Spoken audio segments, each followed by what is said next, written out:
Finding a comfortable sleeping position during pregnancy is crucial for a restful night, especially as your belly grows. To enhance your sleep experience, consider using 2 to 3 pillows or a body pillow for support. Placing a pillow between your knees or under your belly can alleviate pressure on your back. It's advisable to avoid drinking large amounts of water and caffeine before bed to reduce nighttime bathroom trips and improve sleep quality.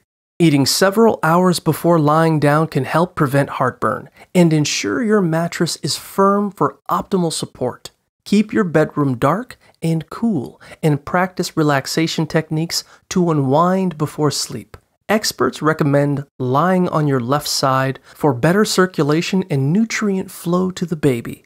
But switching to your right side is also acceptable if it feels more comfortable. While it's fine to sleep on your back in the early weeks of pregnancy, this position should be avoided in the second trimester due to potential complications.